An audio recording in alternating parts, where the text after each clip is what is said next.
designer and ICAA enthusiast, and I'm pleased to welcome you to the ICAA's Classicist at Home program. Today we begin a three-part video series on Ardrossan, an iconic early 20th century masterpiece by Horace Trumbauer, built in 1912 for the Montgomery family. We'll explore its social and architectural history, as well as its comprehensive restoration achieved over a 9-year period. This video series also introduces a special tour at the property later this year, which will be hosted by the Philadelphia chapter of ICAA. There, I'll be joined by David Nelson Wren, the author of Ardrossan, the definitive history of the house and the family, and by Janie Scott, the Pulitzer Prize-winning New York Times reporter and author of Beneficiary, Fortune, Misfortune, and the Story of My Father. Janie is the great-granddaughter of Robert Leeming Montgomery and Charlotte Hope Binney Tyler Montgomery, for whom the house was built.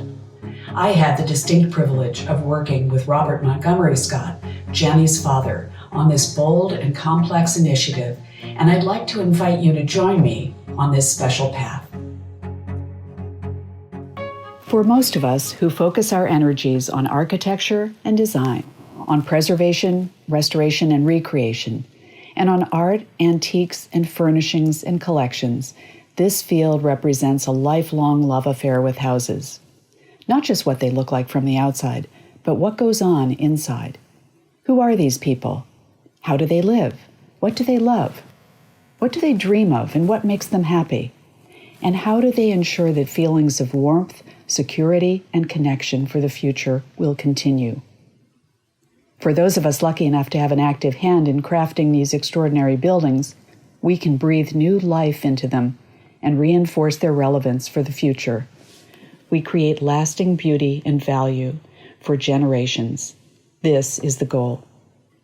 It brings us to Ardrossan, the 38,000 square foot Georgian masterpiece built by Horace Trumbauer in 1912 for the Montgomery family. A word of thanks here for the gifted photographers Tom Crane, Steve Gunther, and the ICAA's own Brandon Mitchell, whose work so perfectly captures this beautiful place. To Michael Catherines for his definitive book on the work of Horace Trumbauer, and especially to David Nelson Wren, whose dedication for more than a decade resulted in this 400-page ultimate love letter to a house, a family, and the social history of this magical world. In its infancy, Ardrossan looked like this, stately indeed, but devoid of the lush landscape it enjoys today. So let's travel together. As a profession, architecture was a gentleman's game, bolstered by deep family connections and deep pockets. And rarely did social outsiders, however talented, have the equipment to compete. One such exception was this man, Horace Trumbauer, a product of the Philadelphia Public Schools, who dropped out to support his family and went to work for the Hewitt firm at age 14. But in this environment, preoccupied with social stature, what accounts for Trumbauer's meteoric rise in a profession not known for creating stars in their 20s?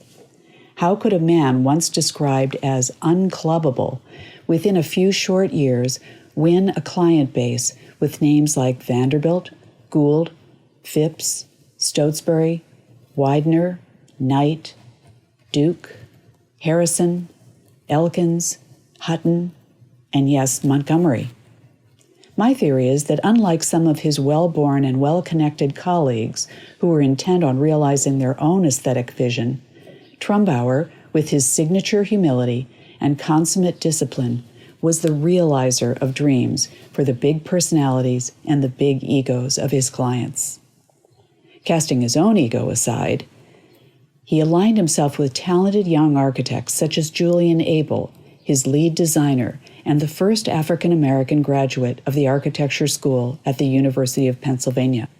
Also, he fully collaborated with renowned interior designers of the day, thus gaining direct access to an incredible wealth of accumulated knowledge and resources, in this case working with White Alum and Company of London, who were busy with Henry Clay Frick's house in New York. All of this made Trumbauer the perfect choice for Robert Leeming Montgomery and his grand plans for Ardrossan, just as they were later to become for his daughter, Helen Hope Montgomery, who grew up in the house and was in full command of this extraordinary environment. And here she is pictured in the ballroom. Now, once upon a time, the ballroom looked like this, but over time, roof leaks and extensive deferred maintenance resulted in these conditions: major disintegration of ornamental plaster, heavy use, nearly destroyed precious furniture and textiles, and sunlight and water infiltration reduced the original silk curtains to shreds. And even the precious needlework, covering much of the furniture and executed by Mrs. Montgomery herself, was in danger of being destroyed by wayward springs and sagging webbing, all on the verge of collapse. Later, makeshift slipcovers concealed a host of sins, and in the once grand living room, furniture fared no better. Here, a chair beginning to resemble a stegosaurus.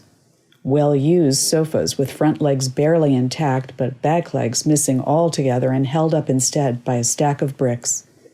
Settees literally rejecting their covers, and original silk wall upholstery shredded beyond repair. How, you might well ask, could a beloved house still owned by the original family fall into such disrepair? Well, part of the explanation is in the structure of ownership after the death of Colonel and Mrs. Montgomery. Wisely, they established a family trust for the land, the farm, and the 26 buildings on the site. But unfortunately, no one actually lived there as a primary residence after 1970. The big house, as it was always known, became the family's party house and was vulnerable to lapses of attention as soon as the party was over, no matter how well-intentioned the people who used it. And after decades, where do you begin to look for clues about the original interiors?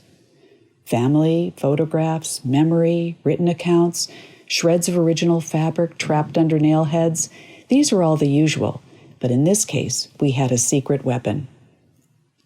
Perfect portraits of every room rendered in Petit Point and completed by Mrs. Montgomery in 1949. We felt like archaeologists discovering the Rosetta Stone. Here, note the charming rendition of the portraits in the needlepoint sofa in happier days, and in the ballroom, the card table and players enjoying the afternoon. The living room depicting the original Jaspe velvet upholstery, and the dining room with particularly challenging carved wood molding. And you may recall the Stegosaurus chair. Well, here is the fabric in Petit Point. And even the reflections in the Chippendale mirrors are captured in these small treasures. And ending with the great staircase, we are introduced to the artist herself, in action, sitting on her work, busily doing her work. Together, she and Helen Beach Tyler, always known as Auntie, produced 2 Chippendale sofas, 32 unique floral designs for the dining room chairs, and countless benches, chairs, and pillows, all covered in needlepoint, crewel, and embroidery. And, as Bob Scott recalls, all this work was done before noon. This was the perfect tool for resolving any conflict between designer and client.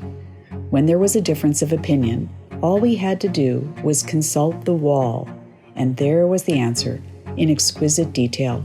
So on and on we went.